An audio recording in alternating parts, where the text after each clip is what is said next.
Bismillahirrahmanirrahim. Assalamualaikum warahmatullahi wabarakatuh.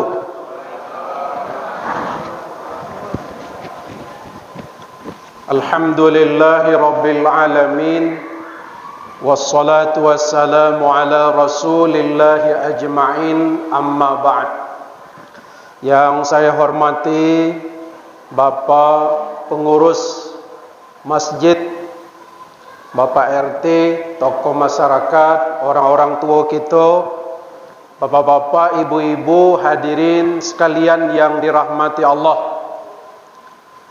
Pada malam ini judul ceramah yang diberikan kepada saya adalah keutamaan sholat malam. Nah, bapak-bapak hadirin sekalian,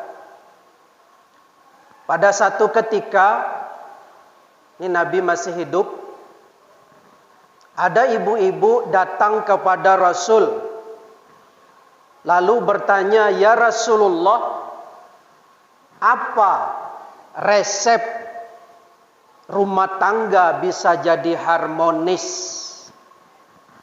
Lalu Rasulullah menjawab ketika itu, "Bangunkan suamimu di ujung malam dengan kasih sayang. Bangunkan istrimu di ujung malam dengan kasih sayang. Apabila itu kau lakukan, maka Allah Subhanahu wa ta'ala malu manakala engkau berdoa tidak mengabulkan doamu. Allah malu manakala engkau mempunyai hajat lalu meminta kepada Allah tidak mengabulkan hajatmu."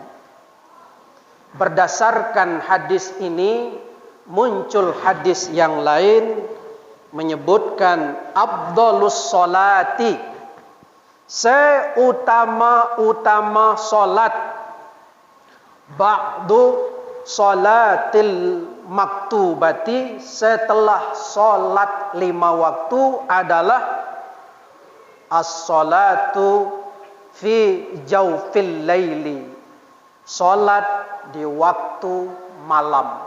Artinya bahwa sholat malam adalah seutama-utama sholat. Jadi ketimbang sholat sunat di siang hari, sholat sunat di malam hari itu lebih utama setelah sholat 5 waktu sehari semalam. Nah, berdasarkan hadis ini pula, bapak-bapak, muncul pertanyaan, apa keutamaan dari sholat malam? Kemudian sholat malam itu sholat apa saja? Kemudian apa perbedaan-perbedaannya? Bapak-bapak hadirin sekalian, di dalam Al-Quran ada 2 surah yang sangat spesifik membicarakan tentang sholat malam. Pertama surah Al-Muzammil, ya ayyuhal muzammil. Ini ayat 1 sampai ayat 6 membicarakan sholat malam. Qumil laila illa qalila, bangunlah malam, laksanakan sholat malam. Bangun sholat malam. Apa manfaatnya? Nah, di ayat 5 dan ayat 6 di sana disebutkan adalah sanulqi alaika qaulan saqila. Siapa orang yang bangun sholat malam, melaksanakan sholat malam di sepertiga malam ketika orang sedang tidur, ataupun sholat malam yang lainnya seperti sholat tarawih, maka dia akan diberikan qaulan, ucapan-ucapan yang berbobot, qaulan saqila, ucapan yang berbobot. Ada bapak-bapak orang bercakap sejam, dia bercakap psikoida yang bermanfaat. Lain tidak menyakitkan hati orang lain. Nah itu merusak tatanan, Ada di video YouTube tuh Pak, disebarkan di mana-mana, penceramah. Majelis ulama sudah menetapkan bahwa solat kita di masa pandemi ini jarang-jarang. Fatwa majelis ulama. Lalu dia ceramah. Ini katanya, siapa nama ustaz tu? Ustaz Ihsan Tanjung, apa namanya tu? Ceramah. Zaman Nabi dulu jauh lebih lagi, zaman sahabat lebih lagi daripada corona, tapi tidak merubah solat. Apa maknanya? Bahwa solat yang ditetapkan oleh majelis ulama ini menurut pandangan dia salah. Muncul pertanyaan, siapa nian orang Ihsan Tanjung tu? Ini perlu bapak-bapak.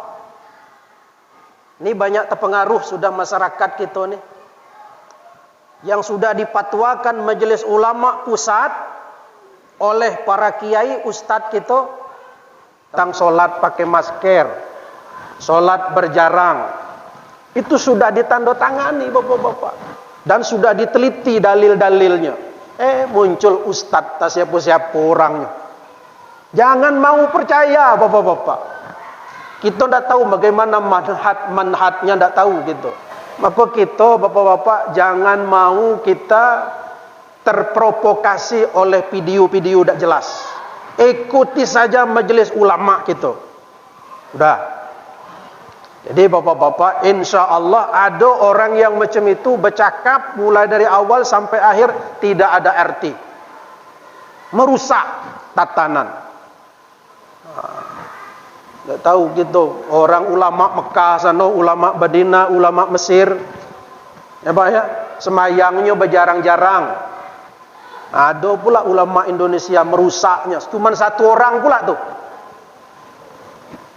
Biasanya orang seperti ini Pak, kalau dipanggil oleh majelis ulama, didudukkan tabayun, diajak berdebatnya, saya minta maaf ya. Itu kesudahannya tuh, minta maaf. Tuh. Jadi bapak-bapak hadirin sekalian, kita jangan terpengaruh. Malam ini saya lihat di banyak masjid di kota Jambi ini, masjid ini sangat-sangat memperhatikan prokes. Oleh karena itu saya senang bapak-bapak. Ya Pak ya, terus terang Bu, bapak-bapak, senang saya dengan jemaah kita. Walaupun ya sudah mulai melandai, katakanlah begitu, tapi kita masih mentaati, minimal kita mentaati fatwa majelis ulama. Siapa lagi kalau bukan kita yang mentaatinya Pak ya. Tuh. Kemudian yang kedua, keutamaan kita solat malam itu adalah ya, teruji keimanan kita itu. Orang yang bangun malam, solat malam, itu teruji keimanannya. Lalu dalam surah Al-Isra, aqimis salata liduluki syamsi ila ghasaqil laili wa qur'anal fajr inna qur'anal fajri kana mashhuda wa minal laili fatahajjad bihi nafilatan lak asa ayyab'atsaka rabbuka maqaman mahmuda. Sebagian malam kamu baru bangun untuk melaksanakan solat tahajud, maka semoga Allah mengangkat derajatmu di sisi Allah. Artinya apa? Di samping ucapan yang berbobot, kemudian keimanan kita teruji, kemudian harkat dan martabat kita diangkat di sisi Allah. Itu orang solat malam. Lalu apa bedanya solat malam dengan tahajud? Solat tahajud dikerjakan setelah kita tidur. Bangun tidur, baru sholat, itu namanya sholat tahajud. Kalau sholat tarawih sebelum tidur.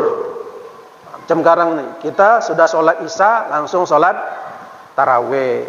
Allah subhanahu wa ta'ala dalam hadis, yanzilu minas sama, Allah turun ke langit dunia, fi sulusil lail, pada sepertiga malam.